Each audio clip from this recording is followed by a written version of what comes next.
Major Mohommed Ali Shah joins me on the broadcast for this story. A very good morning, sir. US has struck back, and how? Your thoughts on this, and what is the message that US wants to send out with this? See, definitely anybody who messes with US, which is a superpower, which is sitting there as a big brother over there for everyone, is going to buy it ultimately. And this had to happen. I had even said this even on your channel that even 2 months earlier, that even though US troops they have said that they're withdrawing the troops, they're not withdrawing, they're repositioning their troops, which means they do not have to be there present on ground to man their pickets and posts. All they have to do is press one button and release their drones and do an airstrike. It's as simple as that. Now, when ISIS does a suicide bombing where 13 US citizens are killed, their soldiers, they will not take lying down. And Joe Biden had said correctly that we will hunt you down, we will look for you and we will hunt you down, and we will strike as and where, we will choose a time and place to strike. They did this in less than 48 hours. It was just day before yesterday when this airport blast took place. And if you see strategically, the ISIS suicide bombers struck exactly at the gate where the UK and the US troops were in concentration. So it was specifically targeted for them. They lost a lot of Afghan nationals and other countries, yes, but ISIS will make trouble anywhere. The US sent out a very strong message that not to mess with them, as simple as that, and to mind the step. But here I see that US troops, now we will be in a debate whether the US will pull its troops out of Afghanistan by 31st August or not, or they will prolong the stay. But I feel that because the whole purpose of this exercise was that they had seen a lot of their soldiers coming back in body bags. Joe Biden has said that. So they did not want that. But now that whole thing is repeated again. So US will withdraw its troops, yes, and they will man Afghanistan through their air power. That is the message that US is trying to send across. First, don't mess with us. Secondly, we have not withdrawn completely, even though physically on ground we have moved out, but we can still strike you hard by means of our drones. I'll give you a small example. On 3rd of January last year, 2020, US struck in Baghdad, the capital of Iraq, the Iranian chief of army staff, when he was on his way to meet the prime minister of Iraq in his convoy, and they struck him there. In Soleimani.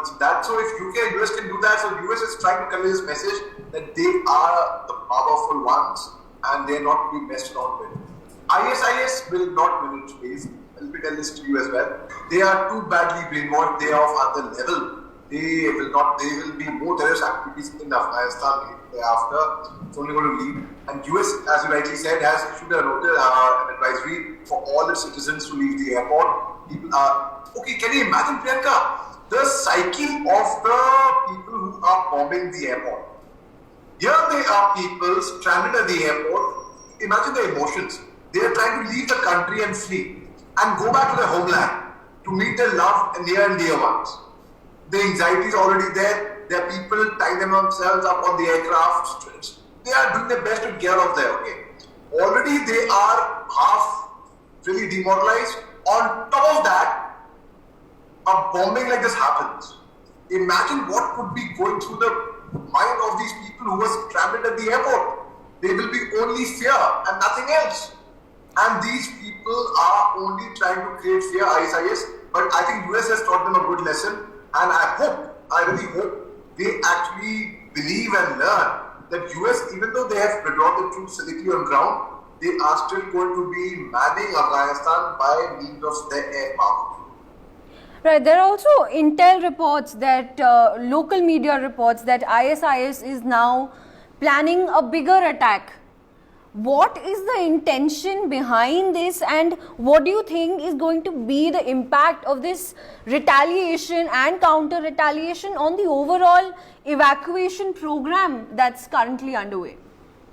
See, it is expected that ISIS will definitely plan an attack, and the advisory that went out, yes, it has to be followed very, very strictly, and the magnitude, so it will have an impact in the sense that, firstly, I see to start with, there is a lot of commotion already at the Kabul airport. There's going to be more further commotion, and now when people are asked to return to their homes and come to the airport only when they are called specifically by the names.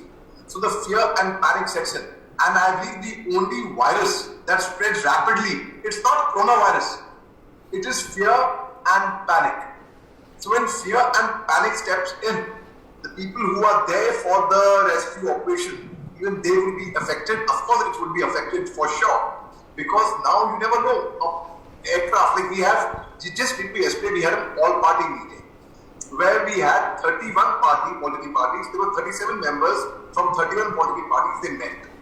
And they decided, okay, there were 6 aircraft designated to go to Afghanistan for rescue operation. There will be an e-visa policy because otherwise it takes a long time, a long procedure, the bureaucracy where you get a visa to print out and there's that. Here, e-visa. Very simple. Now, so when we are making our best efforts for rescue operation and evacuation over there, rescue operation will be affected. ISIS will not learn its lesson. They will continue a counter-attack. It's a vicious cycle. It's a vicious cycle. They'll attack and they will attack and they will attack. And I see no solution actually coming out of it. Why? Because I will tell you. ISIS philosophy is what? To have one Islamic state. Unity amongst all the Islamic nations, which is actually impossible to achieve. They must realize the fact that they are actually what they are fighting for, the so-called cause. So-called, I would say. It's not a cause anymore, firstly I would say.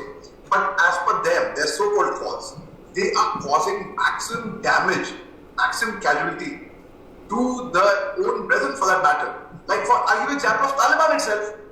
Taliban, the kind of casualties they've had, the Afghan government is not Muslim or what? They're not Islam. They don't follow Islam. Of course they do. Ashraf Ghani was not Muslim. Ashraf Ghani, Abdullah Saleh, Abdullah, they're all, Hamid Karzai, Ahmad Masood. So Taliban has caused maximum casualty on them, and ISIS, they are spreading their wings across countries. Taliban is only limited to Afghanistan, but ISIS is slowly and gradually spreading its wings to other countries as well, with an impossible objective which they can never achieve. Practically it's impossible, logically it's impossible.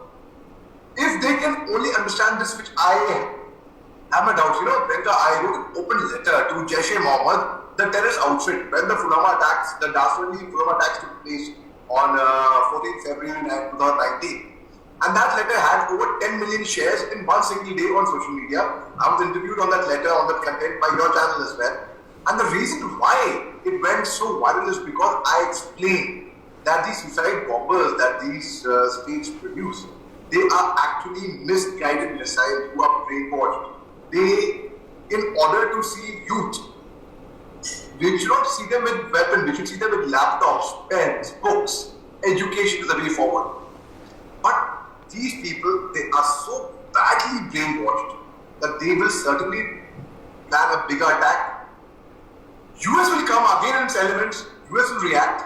So I see a vote on country in Afghanistan which already was there, and they had 20 years to actually prepare for peace. Afghanistan, which I'm sorry they did not do. Their spokesperson, Zahid Mujahid, he says that give our troops, Taliban troops, some time. They need to get accustomed about how to behave with women. Come on, it's something you need time. This is something which should come from within. These people will not allow you to play music. They will. All they can do is they will not allow a lady to go out. They will not allow a lady to work. They can talk big things, but all they are fit for, I will tell you, attack an unarmed person, attack women and children, hide somewhere quietly and plant a bomb, run away from there and watch from a distance and feel happy about it that they have achieved something ridiculous. Hang somebody in the broad daylight and show how barbaric they are. Jungle route.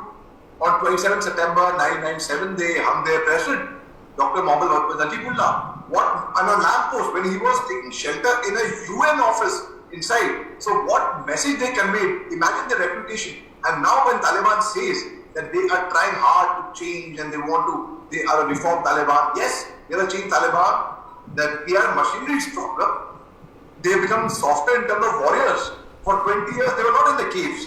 For 20 years, they got too used to staying in AC houses, luxury cars, wearing good clothes, speaking English, eating good food, meeting sophisticated people. So obviously it's difficult to pick up arms and to fight again after you have had a break for so long. Right. Yeah. So US sends a very loud and clear message, and yes, the implications of this are not going to be good for Afghanistan and for the world in general.